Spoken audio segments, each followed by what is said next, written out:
The floats here at the University of Florida Homecoming Parade change year to year, but one thing remains the same, and that's the family members that come back generation after generation to celebrate the Gator Nation. Reporting from the University of Florida campus, Brittany Thompson, WUFT News. The back room of Louie's Lunch highlights the history of Old Gainesville, and this is the hamburger that's brought customers in for more than 8 decades, but pretty soon it could be history itself. Marion County fire officials note since Monday's deadly fire here in Citra, calls have been coming in by the dozens, requesting a smoke detector like this one. With little to no rain in the weather forecast, officials at the Wakasasa Forestry District are monitoring drought conditions. Here in Serene's backyard, she hosts community paint parties. In fact, the tools are free, but they're nothing fancy. In fact, they're pieces of 2x4 like these found on a side street. You just have to be patient, like I've always been, suffering in silence here and wait. Wait for someone to buy the business that has provided for his family for 82 years. Gainesville's oldest restaurant, Louie's Lunch, is closing up shop 1 month from today. Diet, whatever. Diet Coke, small, medium, large. Small. Small diet. The lunch counter may look busy today, but that's because customers read an article in the newspaper announcing its plans to close. Joyce Philman is one of 2 servers at Louie's Lunch. She says she knew this day was coming. It's kind of sad. I mean, I'm glad to know that we're busy, but it's kind of sad for an article to come out in the newspaper stating the fact that we're closing when to get all these people in here. And, you know, why could we have this and maybe we wouldn't have been able to close. The back room of Louie's Lunch highlights the history of Old Gainesville, and this is the hamburger that's brought customers in for more than 8 decades, but pretty soon it could be history itself. A harsh economy and ongoing construction on Main Street has forced the Panisi family to start looking for a new way to pay the bills. There you go. Have a good day. Louie's granddaughter Emily started working at the burger spot 15 years ago when her dad took over. Now she worries about not being able to find a job. Not having a high school education because I had to quit school to come work down here when my dad took over in '95. On the list of oldest restaurants in Gainesville, Sonny's Barbecue on Waldo Road is the second. And founder Sonny Tillman frequents Louie's Lunch and says as a businessman, he understands where Tommy is coming from. No, the only suggestion I'd have to Tommy, he should hang on and announce every week he's closing. From the looks of the crowd he's got today, you know, it'd be But Tommy is thinking about tomorrow. I just apologize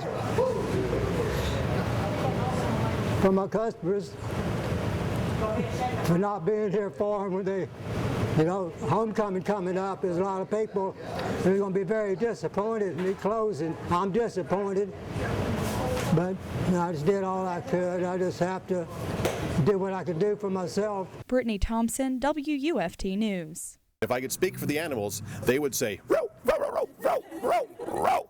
Please help. And they did.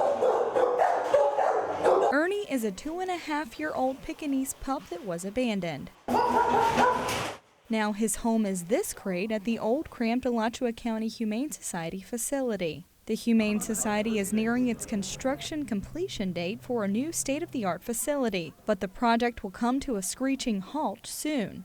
Unforeseen costs are the reason. Anyone who has undergone any kind of renovation of an old house or an old building knows there are unforeseen things that happen, regulatory things that happen that cost extra money.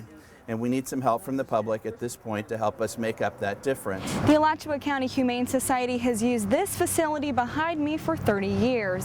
It holds 6,000 square feet, but just down the road is a new facility with 30,000 square feet. But unless the money comes in, the cats and dogs will stay here. Years ago, the city and county merged their animal services department. Former Mayor Pegeen Hanrahan says the partnership is not able to reach its maximum potential because of the current Humane Society facility. But it's really been overwhelmed in terms of the capacity for taking care of pets that are in need of homes. Mayor Craig Lowe and former Mayor Pegeen Hanrahan accompanied Ernie at today's conference. But at its end, he was taken back to his crate at the Humane Society, where he'll wait for a new home while the Humane Society waits for one as well. Brittany Thompson, WUFT News. It may look like just a comfy cottage on the outside, but on the inside is an art studio. Studio 31-8 is right through that window, and University of Florida graduate Serene Gualtieri is the one speaking up for the silent victims of sex slavery through the strokes of a paintbrush. But after doing a lot of research, we realized that Florida is a #3 destination for traffickers, Miami being a #1 hub for how traffickers get into the United States. And she says many people don't believe this exists locally, but she knows differently. And as a result, she spreads awareness through art. Here in Serene's backyard, she hosts community paint parties. And in fact, the tools are free, but they're nothing fancy. In fact, they're pieces of 2x4 like these found on a side street. All the pictures on this table were painted by paint party participants.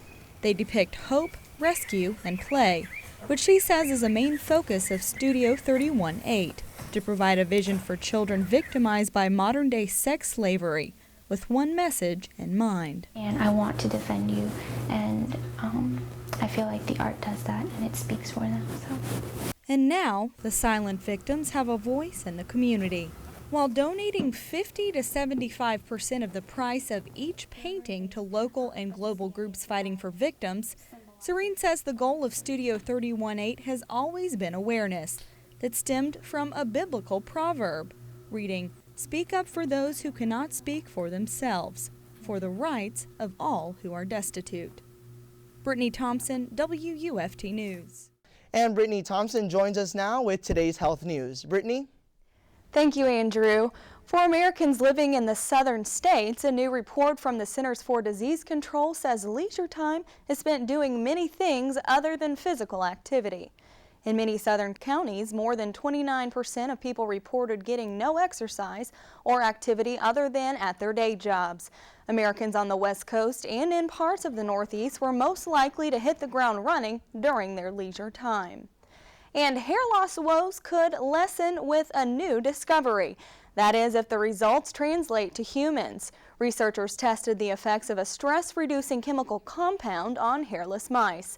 3 months after the hair treatments, the mice had grown back all their hair. The same results were reached after multiple tests. And positive thinkers may have better reactions to their pain meds. According to a new study, your attitude may have an effect on how well your pain medications do their job. Researchers say a patient's expectations on how well the meds will work can override the medication itself. But lab experiments can never fully simulate realistic pain. Researchers say positive thinking and pain patients can be helpful for healing. Time now for your AccuWeather update with Katiana Krachenko. Good afternoon, I'm Brittany Thompson. Thank you for joining us. The University of Florida has created a new committee to keep an eye on the police department. The ad hoc UFPD Campus Advisory Committee will advise the police chief on serious matters involving the police campus community. The committee will advise the department regarding allegations of excessive force, violations of civil liberties, or law violations by police officers. Now that's it for weather. Back to Brittany. Our next local newscast is at 6:30 here on Florida's 5. Thanks for joining us.